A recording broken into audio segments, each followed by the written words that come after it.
What if everything we understand as right and wrong is in reality just a trick played by our own culture? What if everything you call good, virtue, and justice is nothing more than a convenient illusion? What if the values that shape your life were actually the product of a value inversion, not born from greatness, but from the resentment of the weak? It's a disturbing thought, but this is precisely the challenge posed by Friedrich Nietzsche. In this video, we will explore how the moral certainties we take as absolute may actually be fragile constructions, shaped by historical and psychological processes that often go unnoticed, and, most importantly, how we can overcome them. Imagine a bird born inside a cage. It has never known another world, never felt the wind against its wings. Over time, it stops trying to escape because it has learned that the limits of its prison are also the limits of what is safe. But one day, the cage door opens. It could fly, explore, be free. Yet it hesitates. It looks out but recoils. Something inside tells it that it's better to stay where it has always been. After all, if the cage has always been its home, is there really anything good beyond it? The morality we inherit can work exactly the same way. We grow up with rules and beliefs that condition us to avoid the unknown, to fear anything that challenges what we have been taught is right or wrong. But what if these bars are not a protection, but an invisible prison? What if what we take as absolute truth is actually what keeps us weak? Why is this topic so important? Because our moral beliefs influence everything, from how we judge small actions in daily life to the way we choose our leaders and interact with those around us. Nietzsche argues that dominant morality, especially Christian morality, did not emerge as a universal truth, but as a defense mechanism of the weak against the strong. Over time, this morality solidified, turning submission into virtue and strength into sin. The result? Many of us suppress our own potential out of fear of being judged. This can be observed in common situations.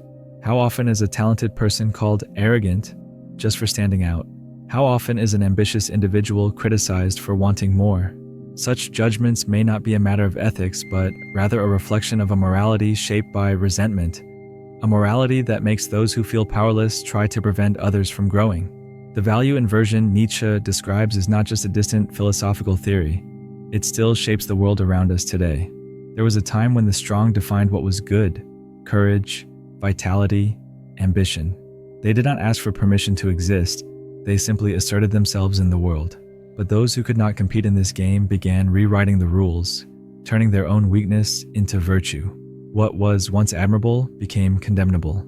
Strength came to be seen as evil, and submission as goodness.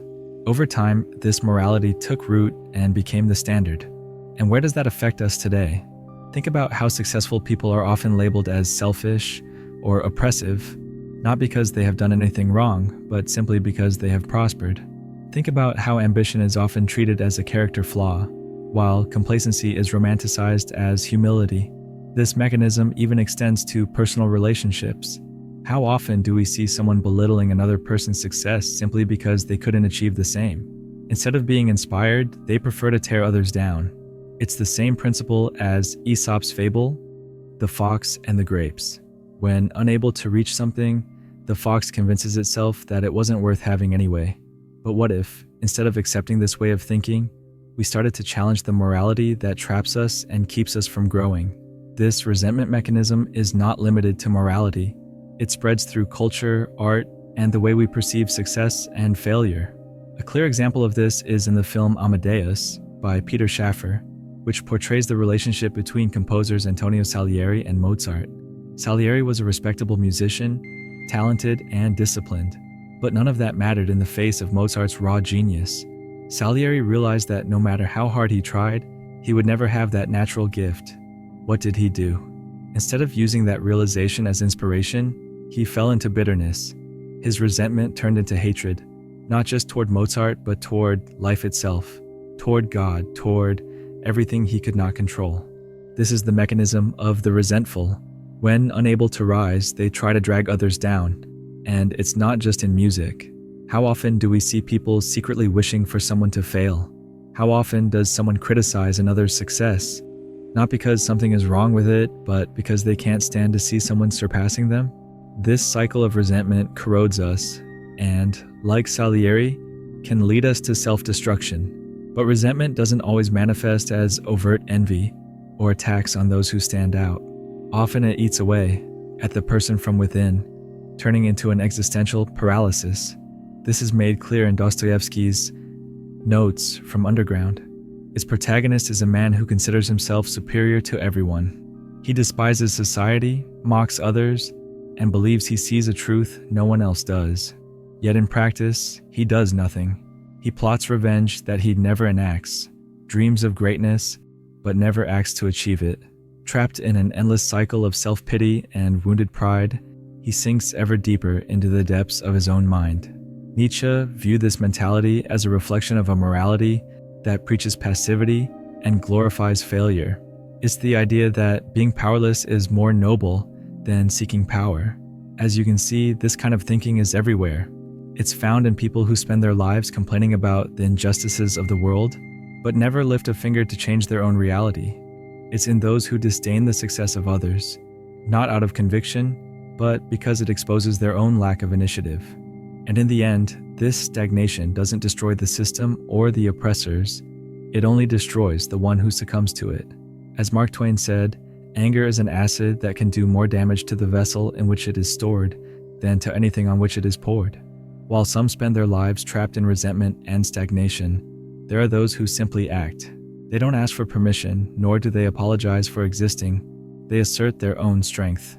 For Nietzsche, few figures illustrate this as well as Napoleon Bonaparte. Napoleon was not content to follow the rules. He rewrote them. He expanded empires, challenged kings, and shaped Europe according to his own will.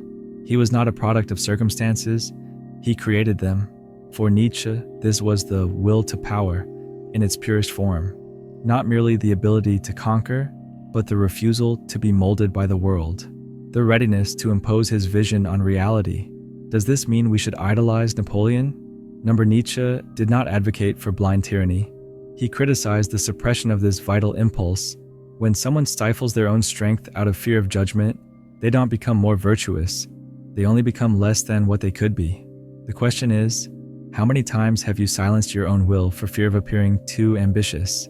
How many times have you stepped back not because you couldn't move forward, but because you were taught that desiring more was wrong? By now, you have grasped Nietzsche's critique. But what now? Will you simply acknowledge the truth and continue living as you are? Or will you challenge yourself and turn this vision into action? Nietzsche did not champion aimless brute force, but rather the overcoming of self-imposed limitations. The danger is not in being weak, but in becoming complacent and calling that weakness a virtue. If you truly want to apply this vision to your life, you must follow a process. First question, then understand, and finally act. First step, destroy your most comfortable certainty. Society teaches that those who seek power are selfish, while the submissive are noble. But what if that idea were merely a trick devised by the weak to justify their own impotence? Nietzsche would argue that this thought does not stem from truth, but from fear. Those who cannot conquer try to convince others that it isn't even worth trying. Now reflect, do you truly not desire power, or are you simply afraid to admit it?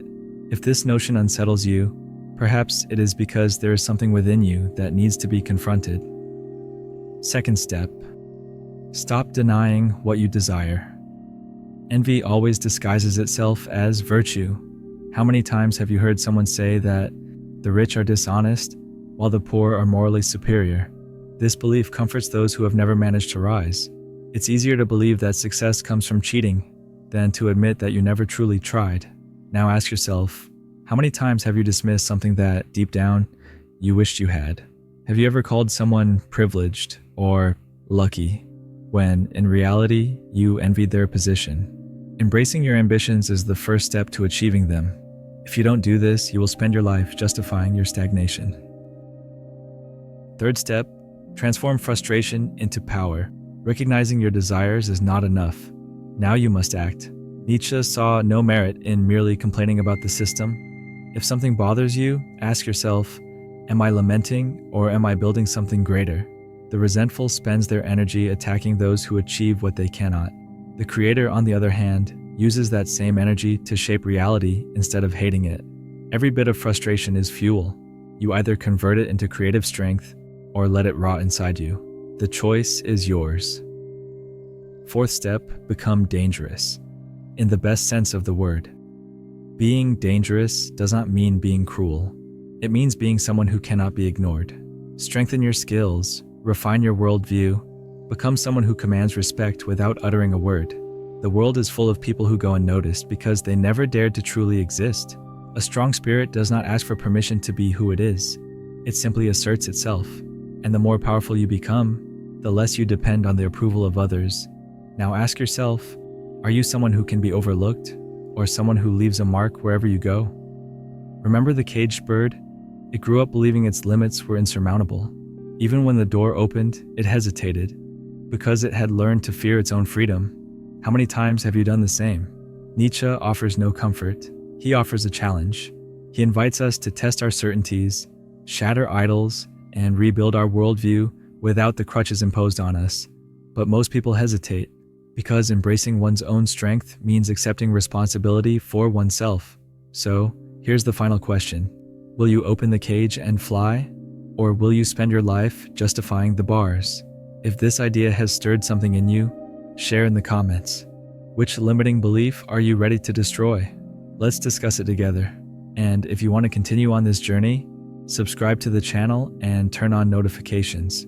In the upcoming videos, we will explore more ways to break the chains of inherited thought and build a path that truly makes sense. After all, as Nietzsche would say, become who you are.